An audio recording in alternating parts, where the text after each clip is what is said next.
Hi, everyone. This is Dr. Baker with your Week 6 overview here in our leadership course at Concordia University. In Week 6, we're going to be talking about decision-making, distributed leadership, and the principal's role in the professional learning communities.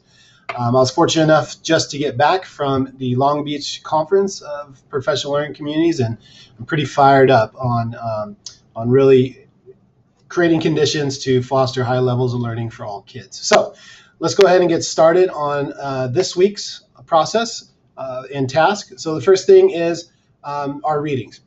We have a few readings. We have chapter 6, which we're going to be talking about decision making. And so go ahead and read that. Then we have leading the ongoing development of collaboration and data practices, fostering distributed instructional leadership, and finally, relational trust by Cranston. So go ahead and start those readings. We have a learning module this week on decision making, so click here, please, and then watch and participate in that module. Then we have a discussion board, and there's 2 parts to the discussion board this week. The first one is non-graded, but collaborate with your group and then submit a topic for your collaborative group project, which is going to be due in week 8, our last live session. So reply to the thread with the group names and the topics you plan to discuss, and then I will make a note and say go for it, and you will do just that. The second part, let's go back, is our discussion board. This is a YouTube video, Anthony Muhammad, who I just had the pleasure of spending 2 days with.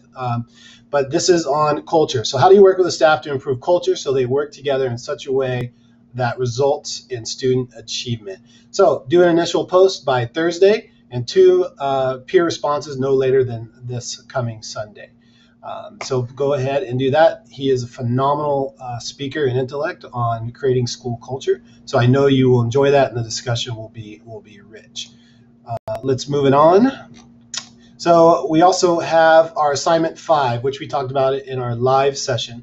And here is the direction. This is our culture analysis of a school or district. So again, identifying the norms, the symbols, the hidden rules that exist within your school and your district, and what impact they have on stakeholders, relationships, and the way things are done. So consider those 2 questions. What do you see or feel when you walk on campus, and what message is sent to the visitors on your campus? You're going to deliver those questions in either 2 ways, one being a graphic organizer that will follow with a 1-page narrative. You could also use some type of presentation, any kind of medium visual with that 1-page narrative with it combined. Remember, you want to make sure if it's a PowerPoint or a Google Slides to make it a PDF to submit it into Blackboard. You also have the option of a 2 to 3-page essay as well. Make sure you look at your grading rubric here, and you can use that as your structure when building your product for the cultural analysis of the school. All right. If you have any questions on it, please feel free to reach out to me and let me know. Finally, to look ahead, working on assignment 6, the group project, go ahead and make sure to connect with each other via Blackboard or any means necessary to pick that topic and make sure that gets passed to me so I know where you guys are going. There will be a 10 to 15 minute session that you will present with your group on that reform strategy that you choose as a team. So that's it for week 6.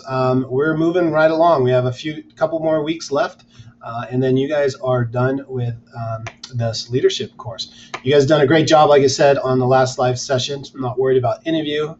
Just keep me in the communication loop if you run into snags. And if you have any questions or just some extra support, please feel free to reach out to me. All right, everyone, have an amazing week of educating and inspiring your people, and I will talk to you soon.